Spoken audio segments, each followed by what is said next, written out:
Hello guys, welcome back to my channel. ඔයගොල්ලන්ට මතකද මම මීට කලින් ඔයගොල්ලන්ට අරන් ආවා සිනමන් බක්ක රෙසිපි එකක්. මම මේ පාර අරන් ගලා දිනවා ඔයගොල්ලන්ට රසම රස චොකලට් බක්ක රෙසිපි එකක්. වැඩි කතා නැතුව. Okay guys, මම ගා මෙතන මුලින්ම දිනවා බ්‍රෙඩ් ෆ්ලාර් ග්‍රෑම් 470ක්. ඒ වගේම ඩාර්ක් කොකෝ පවුඩර් ග්‍රෑම් 30ක්. ඒ වගේම සීනි ග්‍රෑම් 50ක්. ලුණු ග්‍රෑම් 8ක්. බ්‍රෙඩ් ඉම්ප්‍රූවර් ග්‍රෑම් 3ක්. ඊස්ට් ග්‍රෑම් 14ක්. බටර් ග්‍රෑම් 100ක්. වතුර ග්‍රෑම් 160ක්. අවසාන වශයෙන් ලොකු බිත්තර දෙකක්. ඕකේ ගයිස්, මුලින්ම අපි අපේ ඩ්‍රයි ඉන්ග්‍රීඩියන්ට්ස් ටික ඔක්කොම මික්සින් බෝල් එකට දාගන්න ඕනේ. මුලින්ම පිටි ටික දාගන්න, ඒ වගේම ලුණු ටික, සීනි ටික, ඊස්ට් ටික, ඒ වගේම බ්‍රෙඩ් ඉම්ප්‍රූවර් ටික දාගන්න. ඒ වගේම ඊට පස්සේ මම මේකට අපේ වතුර ටිකත් එකතු කරගන්නවා. ඒ වගේම බිත්තර දෙකත් එකතු කරගන්නවා.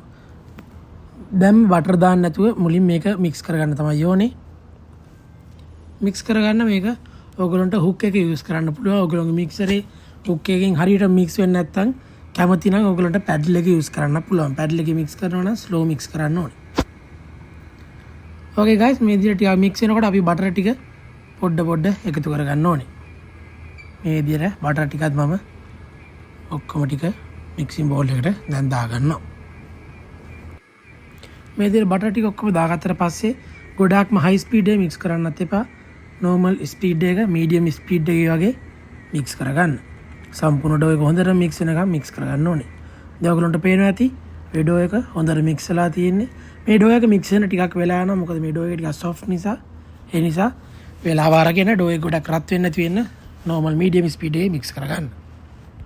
Okay guys, මම දැන් ඩෝ එක මේ බෝල් එකට තමයි දාගන්නේ. බෝල් එකක් අරගෙන ඒකට බටර් ස්ප්‍රේ පොඩ්ඩක් ස්ප්‍රේ කරලා ඩෝ එක මම දැන් මික්සින් බෝල් එකෙන් එළියට ගන්නවා. මේ විදිහට අපි normal ඩෝ එකක් බෝල කරන විදිහට සම්පූර්ණ ඩෝ එක මේ විදිහ බෝලයක් විදිහට හදා ගන්න ඕනේ. මේ විදිහට බෝලයක් වගේ ෂේප් කරගත්තට පස්සේ අපිට තියෙන්නේ අපේ ඩෝ එක අපේ මික්සින් බෝල් එකට දාගන්න. මම කලින් ස්ප්‍රේ කරගත්ත මික්සින් බෝල් එකට දාගෙන මේක හොඳට කවර් කරගන්නත් ඕනේ. මේ විදිහට ක්ලින් ෆිල්ම් එකක් අරගෙන මේක කවර් කරලා පැයක් විතර රූම් ටෙම්පරේචර් එකේ මේක පිපෙන්න තියන්න. දැන් ඔයගලන්ට පේනවා ඇති මේ පැයක් විතර පිපෙන්න තියාගත්ත ඩෝ එක දැන් මේක හොඳට ප්‍රූව් වෙලා තියෙන්නේ. දැන් මේක අපි තුනී කරගන්න ඕනේ. තුනී කරගන්න කලින් මේ විදිහට ඩෝ එක උඩට පිටි ටිකක් හොඳට දාලා මේක මේසෙට දාගන්න ඕනේ. දාගත්තට පස්සේ අනිත් පැත්තටත් හොඳට පිටි ටිකක් ඩස් කරගන්න. මේ විදිහට අතින් හොඳට ප්‍රෙස් කරලා මුලින් ඊට පස්සේ ඔයගලන්ට මේක තුනී කරගන්න රෝලි පින් එක යූස් කරන්න පුළුවන්. මේ විදිහට ඉස්සරහටයි පස්සටයි හොඳට මේ ඩෝ එක තුනී කරගන්න. එකම සමාන thickness එකක් කියන විදිහට මේ විදිහට තුනී කරගන්න. ඊට පස්සේ අපිට තියෙන්නේ මේක ට්‍රේ එකට දාලා ෆ්‍රීසර් එකට දාගන්න ඕනේ. මේ තියෙන්නේ මම කලින් රෙඩි කරගත්ත ට්‍රේ එක. ඒකට බටර් පේපර් එකක් දාලා තියෙන්නේ. ඒ විදිහට දාලා මේ විදිහට ඩෝ එක රෙක්ටැන්ගල් ෂේප් එකකින් ට්‍රේ එකේ තියාගන්න ඕනේ. මේව දැම්මට පස්සේ අපි මේ ඩෝ එක ක්ලීන් ෆිල්ම් එකකින් කවර් කරලා ඉවරලා ෆ්‍රීසර් එකේ දාලා පැයක් පමණ රෙස්ට් කරගන්න ඕනේ. ඕකේ ගයිස්, ඩෝ එක ෆ්‍රීසර් එකේ රෙස්ට් වෙන අතරතුර අපි අපේ ෆිලිං එක රෙඩි කරගමු. මම ගා මෙතන තියෙන මුලින්ම බටර් ග්‍රෑම් 75ක්, ඒ වගේම මිල්ක් චොකලට් ග්‍රෑම් 150ක්. මෙතන හේසල්නට් ප්‍රාලින් යූස් කරලා දිනවා. හේසල්නට් ප්‍රාලින් ග්‍රෑම් 75ක්. මේක අනිවාර්යයෙන්ම ඔයගොල්ලෝ ගා තියනවා විතරක් යූස් කරන්න. ඒ වගේම චොකලට් ස්ප්‍රේඩ් ග්‍රෑම් 150ක්. ඒ වගේම අවසාන වශයෙන් ආමන්ඩ් පවුඩර් ග්‍රෑම් 100ක්. ඕකේ ගයිස්, මුලින්ම අපි අපේ බටර් එකයි මිල්ක් චොකලට් එකයි ඩබල් බොයිල් කරලා මේක හොඳට මෙල්ට් කරගන්න ඕනේ. ඔයගොල්ලෝ කා මයික්‍රෝවේව් එකක් තියනවා නම් මයික්‍රෝවේව් යූස් කරලා වුණත් ඔයගොල්ලන්ට මෙල්ට් කරගන්න පුළුවන්. ඔයගොල්ලන්ට දැන් පේනවා ඇති අපේ චොකලට් ටික හොඳට මෙල්ට් වෙලා තියෙන්නේ. දැන් අපි අනිත් ඉන්ග්‍රීඩියන්ට්ස් ටික මේකට එකතු කරගන්න හදන්නේ. මුලින්ම අපි අපේ සොෆ්ට් එකට තියෙන ඉන්ග්‍රීඩියන්ට්ස් ටික තමයි එකතු කරගන්නේ. මම මේකට එකතු කරගන්නවා මුලින්ම අපේ චොකලට් ස්ප්‍රෙඩ් එක. ඔයගොල්ලන්ට මේකට නියුට්‍රලා යූස් කරන්න පුළුවන්. එහෙම නැත්නම් වෙන මොකක් හරි චොකලට් ස්ප්‍රෙඩ් එකක් තියෙනවා නම් ඒක යූස් කරන්න පුළුවන්. ඊට පස්සේ මම මේකට අපේ හේසල්නට් ප්‍රාලින් එක එකතු කරගන්නවා. හේසල්නට් ප්‍රාලින් එකතු කරගත්තාම මේකේ හොඳ හේසල්නට් රසයකුත් එනවා.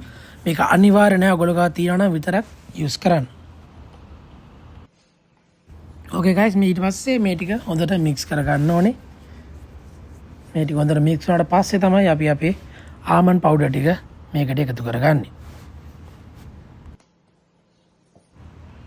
දැන් අපි අපේ ආමන් පවුඩර් ටිකත් මේකට එකතු කරගෙන මේක හොඳට මික්ස් කරගන්න ඕනේ.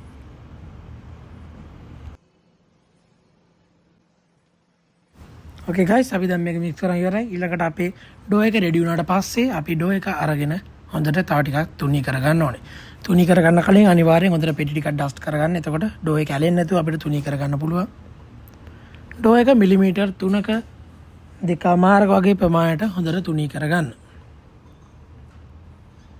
මම ඩෝ ෂීට් එක යූස් කරනවා මේකට. ඕගොල්ලෝ ගා ඩෝ ෂීට් එකක් නැත්නම් ගෙදර හදන එක කරන රෝලින් පින් එක යූස් කරලා මේක තුනී කරගන්න පුළුවන්. මේක තුනී කරගන්නේ ගොඩක් අමාරු නෑ. මොකද සොෆ්ට් ඩෝ එකක් නිසා ගොඩක් අමාරු නෑ. ඊට පස්සේ මේක මේසින් තියාගත්තට පස්සේ මේ විදිහට හොඳට ලස්සන කොටුවක් විදිහට මේක ඇද ගන්න ඕනේ. ඩෝ එකේ තනින් තන ඩැමේජ් වෙන්නේ නැති වෙන්න මේක හිමින් ඇද ගන්න. ඊට පස්සේ දැන් තියෙන්නේ අපි හදාගත්ත චොකලට් ෆිලිං එක මේකට දාගන්න. මේ විදිහට අපි හදාගත්ත ෆිලිං එක මුලින්ම මේකට එකතු කරගන්න ඕනේ. ඊට පස්සේ ප්ලාස්ටික් මේ විදිහ කෝණ එකක් යූස් කරලා ඔයගලන්ට පුළුවන් මේක මුළු ඩෝ එක පුරාම ස්ප්‍රෙඩ් කරගන්න. ඩෝ එක ඩැමේජ් වෙන්නේ නැති වෙන්න හිමීට මේ විදිහට මුළු ඩෝ එක පුරාම මේක ස්ප්‍රෙඩ් කරගන්න ඕනේ.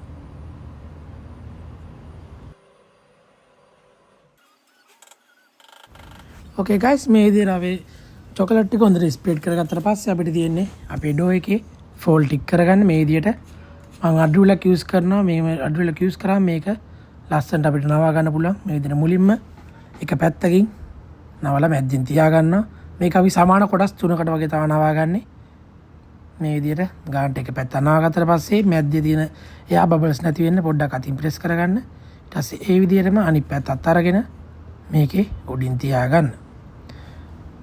අනිවාර්යයෙන් පොඩ්ඩක් අතින් ප්‍රෙස් කරගන්න මේ එයා බබල්ස් නැති වෙන්න. එතකොට ඔයගොල්ලන්ට මේක ෂේප් කරගන්න ලේසි. ඊට පස්සේ රෝලින් පින් එක යූස් කරලා ආයි මේක පොඩ්ඩක් අපිට ඕන ගානට දික් කරගන්න මේක තුනී කරගන්න ඕනේ. ඔයගොල්ලන්ට අවශ්‍ය නම් විතරක් එහෙම කරන්න. එහෙම නැත්නම් ඔයගොල්ලන්ට තියෙන විදිහටම කරන්න පුළුවන්. ඊට පස්සේ අපි අදගත්ත නිසා මේක පොඩ්ඩක් රෙස්ට් කරගන්න ඕනේ.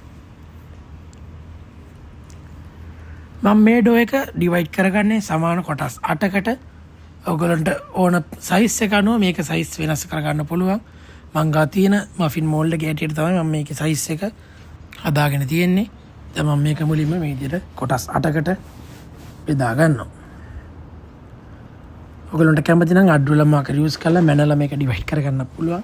එහෙම නැත්නම් ඔයගොල්ලෝගේ මේ විදිහට හිතේ මිම්මට ඩිවයිඩ් කරගන්න පුළුවන්. ඊට පස්සේ මේ විදිහට ඩිවයිඩ් කරගත්තේ කෑලි එක කෑල්ලක් මේ විදිහට බ්‍රේඩ්ස් 3ක් එන විදිහට තමයි අපි මේක ඩිවයිඩ් කරගන්න ඕනේ. ඊට පස්සේ අපි කොණ්ඩේ ගොතන විදිහට මේක දිගට ගොතා ගන්න ඕනේ. මේව ගොතා ගත්තට පස්සේ මේ විදිහට පිටිපස්සේ ඉඳලා මේක බෝල කරලි වෙලා මේ විදිහට තමයි මේක ෂේප් කරගන්නේ. ඔයගොල්ලන්ට මතකයි කලින් සිනමන් බබ්ක රෙසිපි එකෙත් මම ඔයගොල්ලන්ට මේ විදිහට ෂේප් කරන විදිහ කියලා දුන්නා. ඒ විදිහටම තමයි මේ පාරත් අපි මේක ෂේප් කරගන්න ඕනේ. ඕකේ ගයිස් මේක ෂේප් කරගත්තාට පස්සේ අපි මෆින් මෝල්ඩ් එක අරගෙන බටර් ස්ප්‍රේ කරලා ඒකට අපිට අවශ්‍ය ප්‍රමාණයට දාලා ඉවරලා ප්‍රූෆ් එකට දාගන්න ඕනේ. ප්‍රූෆ් එකේ පැය එකමාරක් දෙකත් අතර කාලයක් අපි මේක හොඳට ප්‍රූව් කරගන්න ඕනේ. දැන් අපේ චොකලට් බබ් ටික ප්‍රූව් වෙලා ඉවරයි. ඔයගොල්ලන්ට පේනවා ඇති කොහොමද ප්‍රූව් වුණාට පස්සේ තියෙන්නේ කියලා. දැන් අපි මේකට එග් වොෂ් කරගන්න හදන්නේ. එග් වොෂ් කරගත්තාට පස්සේ මේකේ හොඳ ෂයින් එකක් එනවා බේක් කරාට පස්සේ. දැන් අපි එග් වොෂ් කරගෙන ඉවරයි. දැන් අපිට තියෙන්නේ මේක බේක් කරගන්න සෙල්සියස් අංශක 160 විනාඩි 16ක් අපි මේක බේක් කරගන්න ඕනේ. අපි අපේ බබ් එක බේක් කරගෙන ඉවරයි. දැන් ඔයගොල්ලන්ට පේනවා ඇති කොහොමද බේක් කරාට පස්සේ බබ් එක තියෙන්නේ කියලා. ඊට පස්සේ මම මේකට චොකලට් සිරප් ටිකක් බ්‍රෂ් කරගන්නවා. ඔයගොල්ලන්ට චොකලට් සිරප් හදාගන්න විදිය මම මේකේ රෙසිපියක් විදියට දාලා නැහැ. ඒක හදාගන්න හරිම ලේසි. ඔයගොල්ලන්ට චොකලට් සිරප් එක හදාගන්න පුළුවන් සීනි ග්‍රෑම් 50ක්, ඒ වගේම වතුර ග්‍රෑම් 50ක් හොඳට බොයිල් වෙන්න තියලා ඒකට බොයිල් වෙනකොට කොකෝ පවුඩර් ග්‍රෑම් 10ක් 5ක් වගේ ප්‍රමාණයක් දාලා ඉවරලා ඔයගොල්ලන්ට ඕන ටේස්ට් එක අනුව ඒ සිරප් එක හදාගන්න පුළුවන්. මේ චොකලට් සිරප් එක බ්‍රෂ් කරාට පස්සේ ඒකේ හොඳ තවත් හොඳ චොකලට් රසයක් ඒ වගේම හොඳ ෂයින් එකක් මේ බබ් කයකට ලැබෙනවා. Okay guys, එහෙනම් ඔයගොල්ලෝ මේ රෙසිපි එක try කරලා බලන්න. try කරලා බලලා ඔයගොල්ලෝගේ ideas කාලින් comment එකක් දාගන්න. අලුත් recipes ගැන දැනගන්න මගේ channel එක subscribe කරලා තියාගන්න. එහෙනම් see you next video.